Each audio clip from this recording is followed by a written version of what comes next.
commerce et de l'industrie et créer votre entreprise depuis X temps que vous en parlez, depuis X temps que vous y pensez.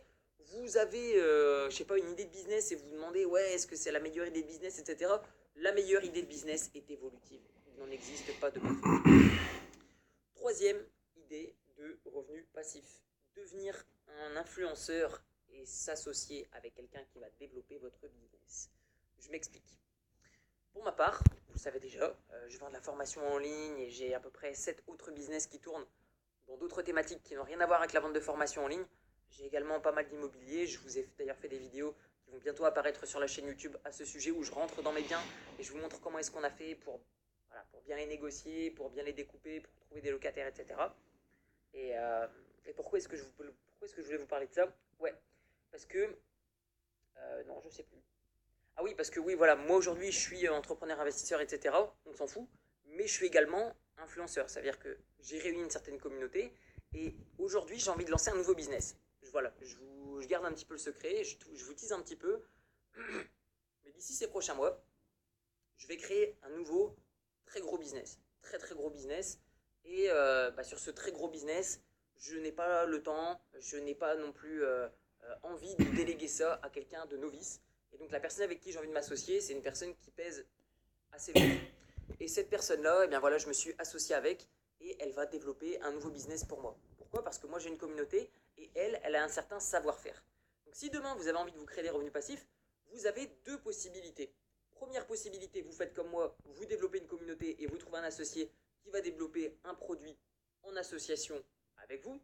Par exemple, ça peut être, j'en sais rien, ça peut être un fonds d'investissement, ça peut être une marque de vêtements, ça peut être un livre par exemple, ça peut être n'importe quoi. Vous trouvez un associé qui va développer un produit en fonction de votre communauté.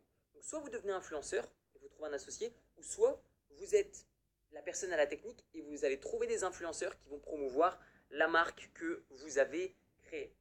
Donc ça c'était l'idée numéro 3. Soit vous devenez influenceur, soit vous devenez le gars qui a la technique et qui crée des business passifs. Bien évidemment, rien ne vous empêche d'être l'associé de l'influenceur et de développer le développement du produit ou du service à d'autres personnes. Okay. Quatrième type de revenu passif, l'immobilier. L'immobilier, c'est excellent. Je vais vous raconter un petit truc. Il y a de ça quelques mois, j'ai acheté un bien. J'ai acheté combien? Il était proposé à 150 000 et je l'ai eu à 138 000, donc je l'ai eu à 12 000 euros de moins. Et il y a quelqu'un qui a visité mon bien, enfin je lui ai fait faire une visite de mon bien par Facecam comme ça, sur Facebook. Et il m'a dit ouais, moi je t'en propose 240 000. Je lui ai dit bah pourquoi pas, tu vois.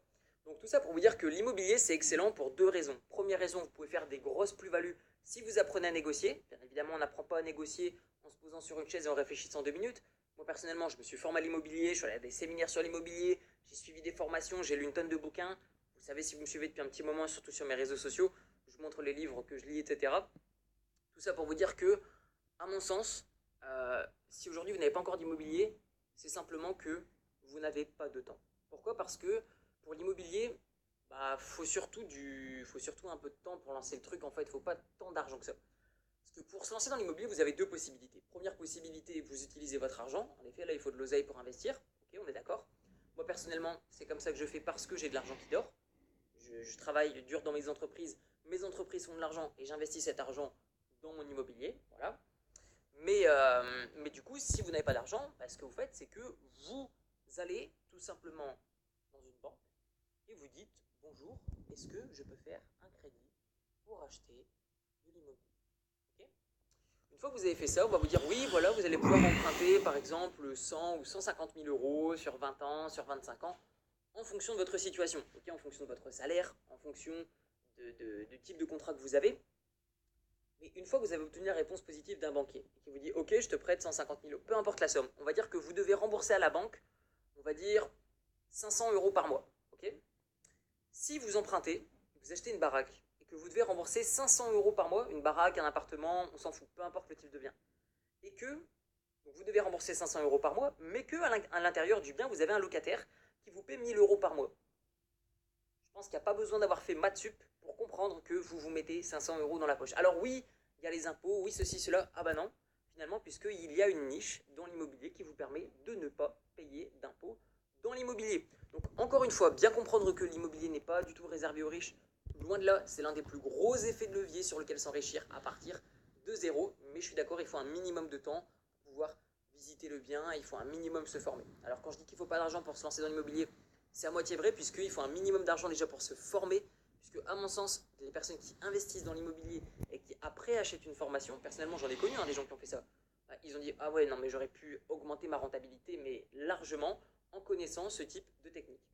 Bah ouais, donc formez-vous dans l'immobilier, ok. euh, Cinquième type de revenu. Ah non, non, non, juste avant je voulais vous parler d'autre chose. Je voulais vous parler d'immobilier, juste avant. Il y a de ça quelques temps, je me suis fait une réflexion et je me suis dit, ok, on entend souvent dire des gens à propos de l'immobilier, voilà, il faut vraiment que vous trouviez une bonne affaire. La première, c'est la plus importante. Alors oui, je suis tout à fait d'accord pour les personnes qui utilisent le levier de la banque. Si vous n'avez pas un appartement qui s'autofinance, malheureusement, vous n'allez pas pouvoir réemprunter pour réinvestir dans l'immobilier. Donc il est bien important pour les personnes qui utilisent le crédit immobilier d'investir dans un appartement, dans une maison, peu importe le type de bien, mais qui s'auto-finance. C'est la règle. Maintenant, je vais vous donner un petit peu mon retour d'expérience après, voilà, moi aujourd'hui pour ma part, actuellement, j'ai voilà, à peu près une vingtaine de locataires. Et cette vingtaine de locataires, elle m'a appris quelque chose. Elle m'a appris qu'il est préférable d'avoir plein de biens immobiliers que 2 ou 3 biens immobiliers qui vont vous rapporter, en effet, qui auront une très bonne rentabilité. Je m'explique. Admettons que vous réfléchissez énormément sur comment investir dans l'immobilier. Ok, admettons qu'on est cette année, peu importe l'année. Admettons qu'on est cette année maintenant. Admettons que ça fait déjà 1 an que vous réfléchissez à comment investir dans l'immobilier. Vous êtes tombé sur des annonces, vous avez remarqué que vous pouviez avoir par exemple 6, 7, 8, 10% de rentabilité, mais vous, vous visez les 15% de rentabilité et vous ne voulez pas moins. Ok. Que se passe-t-il? Ce qui se passe, c'est que vous allez peut-être mettre 1, 2, 3, 4, 5 années à trouver un bien immobilier qui est aussi rentable que vous l'attendez. Et donc du coup, ce qui va se passer, c'est que durant toutes ces années où vous n'aurez rien fait, vous avez perdu du retour sur investissement. Vous avez perdu de l'argent, vous avez perdu du temps. Et en plus de ça, et moi ça me fait, voilà, ça me fait vraiment bizarre avec le recul de le comprendre, mais si vous n'achetez pas des formations, vous le payez de votre vie. Vous le payez de votre vie. Pourquoi? Parce que si vous ne vous formez pas, vous n'avancez pas dans votre vie. Je vous le dis très honnêtement avec un certain recul. Même, voilà, je sais que je suis créateur de formateur, enfin de créateur de formation, etc. Créateur de formateur aussi. Mais je vous le dis très franchement, formez-vous. Si aujourd'hui vous pensez que en effet tout est gratuit sur internet, pourquoi est-ce que vous n'avez pas encore de boîte? Pourquoi est-ce que vous n'avez pas encore investi dans l'immobilier? Parce que tout simplement, vous n'êtes pas encore assez sûr de vous pour vous lancer. Donc formez-vous si vous en avez besoin. Honnêtement, il vaut mieux utiliser 100, 200, 300, même 1000 euros à investir dans des formations, même 2000 euros, même 10 000 euros. Il vaut mieux investir ce montant-là que perdre de l'argent en ne pas se lançant. Et pourquoi est-ce que je dis que vous le payez de votre vie si vous ne vous formez pas? Parce que votre vie, elle change pas si vous avez envie qu'elle change. Et malheureusement, il n'y a personne qui va venir vous frapper à votre porte et vous dire tiens, voici une liasse d'oseille, tu peux faire ce que tu veux avec. Ça n'arrivera jamais. Donc vous le payez de par un lifestyle qui ne vous plaît pas forcément aujourd'hui, vous le payez de la part, je sais pas moi, auparavant, je le payais en étant salarié. Puisque salarié, moi je ne voulais pas être salarié. J'étais salarié pendant à peu près 1 an. Je me suis tout de suite bougé pour pouvoir créer mon propre business. Et je n'ai pas laissé les années et le temps me faire payer cette erreur. Donc formez-vous, voilà, s'il n'y a qu'une seule chose que vous deviez retenir dans cette vidéo, c'est formez-vous. On arrive à la cinquième cinquième type de revenu passif, c'est de prêter de l'argent à des entreprises. Alors, j'ai déjà entendu qu'il fallait prêter de l'argent à des particuliers. Moi, j'ai pas d'expérience là-dedans, et comme vous le savez, je ne m'exprime que sur ce que je connais. S'il y a des choses, si vous le voyez d'ailleurs, parfois vous me posez des questions dans les commentaires sur des sujets que je ne maîtrise pas, si je ne réponds pas, c'est tout simplement parce que je ne le maîtrise pas. Je préfère juste parler de ce que je connais, et voilà, me limiter à ça. Prêter de l'argent à des entreprises. Alors, qui je suis pour vous dire ça? Pour ma part, j'ai financé à peu près une trentaine de startups françaises qui avaient besoin entre 25 000 et 100 000 euros par entreprise. Je n'ai pas tout financé, c'est-à-dire que je n'ai pas voulu moi-même tout investir mon argent dedans. Pourquoi? Parce que, voilà, pour limiter le risque, parce que j'ai pas envie de suivre de près ces entreprises, j'ai juste envie de mettre mon argent et puis voir ce que ça va donner, je sais pas, dans 1, 2, 3, 5 ans, on verra ce que ça donne si jamais ils revendent avant. Mais y a un truc qui est très intéressant, et ça je l'ai lu dans le cadran du cash flow de Robert Kiyosaki, c'est au bout d'un moment, vous devenez tellement blindé que vous avez de l'argent qui vient tous les jours, c'est complètement bête de le laisser dormir. Donc, je suis d'accord sur le fait que voilà, il faut économiser, il faut investir, ceci, cela. Au bout d'un moment, vous n'allez pas mourir avec votre oseille. Donc il est important de l'investir, mais d'en profiter aussi.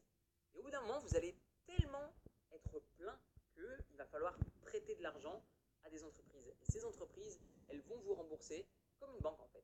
Moi, c'est ce qui se passe.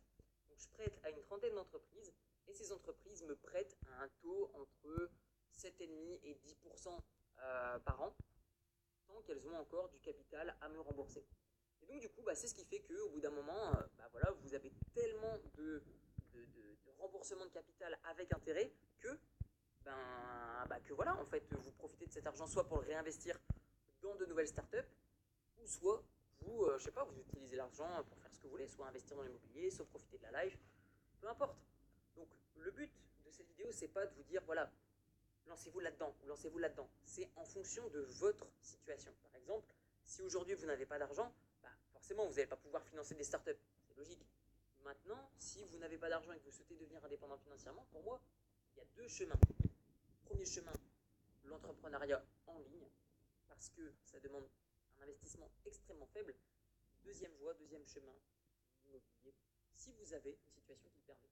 Donc, un contrat en CDI sera très favorable, un contrat en CDD peut fonctionner, c'est mieux en CDI, c'est vrai. J'ai même vu des personnes en intérim obtenir des crédits immobiliers.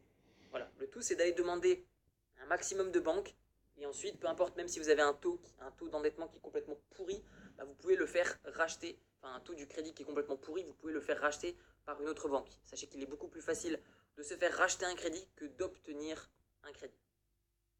Et enfin, sixième type de revenu passif, c'est tout ce que je viens de vous dire, sauf que vous ne le faites pas, vous payez des gens pour le faire.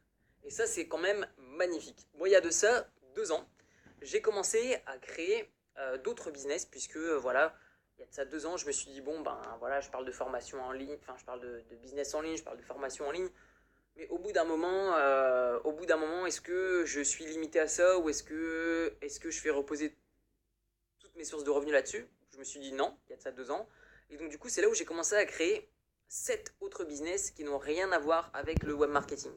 Et en fait, j'ai commencé à lancer des gros sites internet et j'ai payé des gens, j'ai payé ce qu'on appelle un gestionnaire de projet. Et ce gestionnaire de projet, je lui ai délégué à hauteur de 10 000 euros par mois de rédaction d'articles.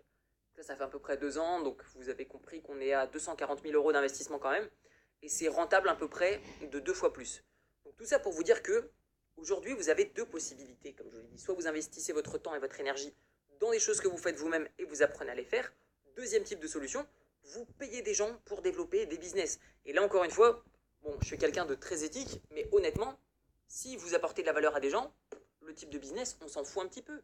J'ai envie de dire, l'argent n'a pas réellement d'odeur à partir du moment où il est bien fait, bien évidemment. Mais tout ça pour vous dire que, à mon sens, aujourd'hui, vous devez vous créer des revenus passifs le plus rapidement possible. Donc voilà, c'était 6 business, 6 idées de business, 6 idées de revenus passifs que vous allez pouvoir mettre en place en fonction de votre situation.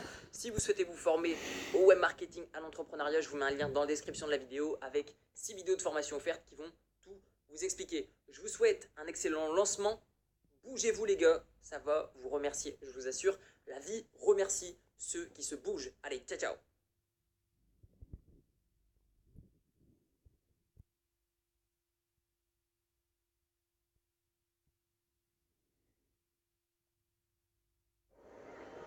Salut, c'est Théo, bienvenue dans cette nouvelle vidéo. Première vidéo FAQ où je vais répondre à vos questions. Donc j'ai sélectionné une petite dizaine de questions, donc les questions que vous avez le plus likées dans la vidéo où justement je vous disais voilà, qu'est-ce que vous vouliez savoir sur moi. Et donc aujourd'hui dans cette première vidéo de FAQ, puisque j'ai décidé d'en faire 4, puisque vous avez la plupart du temps abordé 4 grands sujets, et aujourd'hui on va aborder l'argent et la vie personnelle. Donc dans cette vidéo je vais vous dire combien est-ce que je gagne, puisque c'est c'est la question que vous m'avez le plus posée. Et on va aborder également des choses de ma vie perso et ce qui est à propos de l'argent. Donc première question auquel j'aimerais répondre, c'est as-tu peur du regard des gens en te lançant sur YouTube?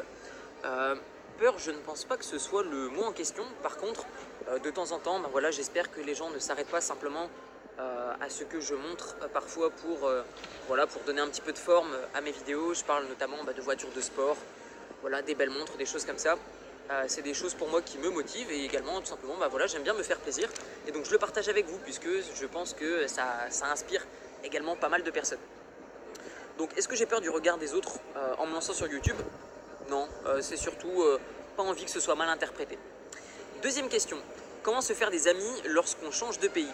Alors moi quand j'étais parti habiter en Thaïlande, c'était il y a maintenant 3 ans je pense, ou 2 ans, un truc comme ça, je sais plus exactement. Lorsque j'ai quitté mon job de salarié, vous le savez certainement, je suis parti en Thaïlande et je me suis fait une tonne de potes, notamment mon ami Pi, qui est thaïlandais, qui avait des bars, des restaurants, etc. Comment est-ce que je l'ai rencontré? Bien, c'était tout simplement le propriétaire de mon Airbnb lorsque je suis parti en Thaïlande. Et donc du coup, voilà, j'ai parlé avec lui, j'ai dit un petit peu ce que je faisais et il s'est dévoilé à moi, il me disait un petit peu ce qu'il faisait et c'est comme ça qu'on a loué des liens d'amitié. C'est-à-dire que moi, je lui apprenais à mieux parler anglais et lui, d'un autre côté, en échange, il m'apprenait à investir dans l'immobilier en Thaïlande. Donc comment est-ce qu'on peut se faire des amis lorsqu'on est dans un pays qui est étranger? Très sincèrement, je vous recommande les meet-up. Alors les meet-up, ce sont des réunions de personnes dans un domaine en particulier, souvent l'entrepreneuriat. Maintenant, si vous ne souhaitez pas rencontrer des entrepreneurs forcément, il existe toujours des groupes sur Facebook du genre les Français dans tel pays, ou alors tout simplement des forums qui vont vous rediriger vers ces fameux groupes Facebook. Troisième question, quel est le voyage qui m'a le plus marqué? Je viens de le dire juste avant, c'est la Thaïlande. Pourquoi? Parce que c'était mon premier voyage et c'était le premier pays dans lequel je me suis rendu lorsque je suis devenu indépendant financièrement. Puisque voilà, aujourd'hui, ce que j'ai, ça ne m'est pas tombé dessus. Ça vient d'un gros travail et ce gros travail a été récompensé pour la première fois, du moins pour la plus grande fois, pour mon départ en Thaïlande. Donc j'y associe en fait le sentiment d'indépendance financière. Donc pour moi, c'est voilà, c'est la Thaïlande, c'est la petite ville de Chiang Mai dans le nord. Quatrième question, est-ce que les personnes de ton entourage actuel sont les mêmes que lorsque tu n'avais pas de business? Je dirais que j'en ai conservé une partie, mais je dirais que la majeure partie, en fait, on n'avait plus vraiment les mêmes centres d'intérêt. C'est-à-dire que voilà, je me suis pas dit du jour au lendemain, voilà, mes anciens amis, tous ceux voilà, qui n'ont pas d'entreprise, je les dégage. Pas du tout, j'ai pas fonctionné comme ça. J'ai tout simplement, vous savez, quand vous avez une vie perso, vous dites, vous avez envie de passer du temps avec vos amis, et par exemple, voilà, quand vous proposez des sorties ou des choses comme ça, eh bien, je leur disais, voilà, est-ce que ça vous tente, par exemple, d'aller, par exemple, j'en sais rien, à des rencontres d'entrepreneurs ou des choses comme ça, ou de faire des choses justement différentes. Et en fait, c'est plus mon entourage qui a commencé plutôt à moins me fréquenter, dans le sens où il n'avait pas les mêmes intérêts que mes nouveaux intérêts, tout simplement. Mais j'ai tout de même gardé une partie de mon entourage d'avant. Et d'ailleurs, je passe un petit coucou à mon pote Alex. Voilà, c'est mon meilleur pote. Et voilà, je suis même...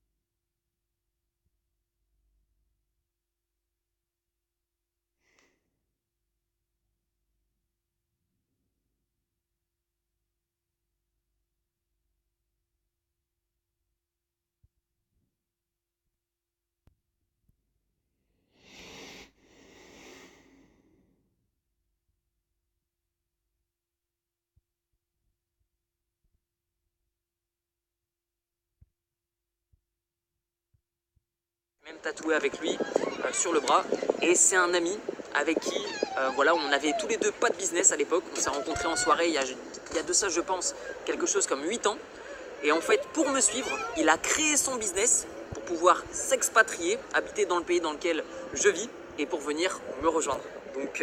Donc oui, j'ai gardé une partie de mon entourage. Cinquième question, as-tu connu des conflits liés à ta réussite? Globalement, je dirais que non, pas dans ma vie perso, puisque je suis pas quelqu'un qui... Enfin, je suis plutôt quelqu'un qui va éviter le conflit. Je suis pas quelqu'un qui va essayer de convaincre les gens. À l'inverse, je serais plutôt dans le sens où, voilà, je vais donner ma façon de penser, mais je vais pas forcer les gens à penser comme moi. Je vais pas dire aux personnes, ouais, t'es salarié, il faut que tu crées une boîte. Honnêtement, chacun fait ce qu'il veut. Et je dirais plutôt, j'ai rencontré des difficultés au travers de partenariats commerciaux. Par exemple, voilà, je dirais mes plus gros partenariats commerciaux qui m'ont rapporté le plus, je dirais que malheureusement j'ai dealé avec des personnes voilà, qui ont essayé de jouer au plus malin que moi et qui voilà, ça a engendré des conflits et finalement eh bien, les conflits voilà, se sont résolus sans aucune violence, sans aucun, voilà, il n'y a rien eu du tout, il n'y a pas eu de conflit et j'ai pu voilà, mener à bien ce partenariat commercial. 6e question, est-ce que j'ai des conseils pour garder les pieds sur terre lorsqu'on gagne des grosses sommes d'argent? Moi je vais vous dire quelque chose que je ne dis pas sur ma chaîne YouTube, tout simplement parce que j'ai pas envie qu'on dise de moi que je suis quelqu'un qui dit ça pour, mais je vais vous le dire quand même. Et pourquoi est-ce que je ne prends pas des photos ou des vidéos de ce que je vais vous dire? C'est tout simplement parce que les personnes avec qui je fais ça ne veulent pas apparaître en vidéo ou en photo.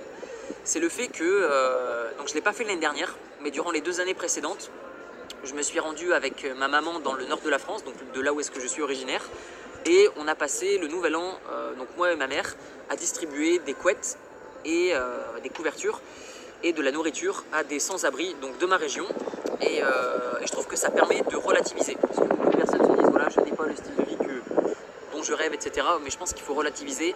À partir du moment où vous avez à manger, à partir du moment où vous avez de l'eau potable dans votre pays, je pense qu'il faut arrêter tout le temps, par exemple, de se plaindre, de dire ouais, la France c'est pas bien, etc. Réellement, la France est un, voilà, il y a énormément d'avantages. Je trouve que la France est un beau pays sur pas mal de points, et que voilà, c'est tout, il y a des avantages, des inconvénients dans un pays en question, enfin dans chaque pays. Et si la France aujourd'hui ne plaît pas à certaines personnes, eh bien elles sont libres de la quitter pour voir comment est-ce que c'est à l'étranger. Donc voilà, c'est juste ma façon de penser, mais voilà, ça ne regarde que moi. 7e question, quelle est ma plus grosse folie depuis que je suis riche?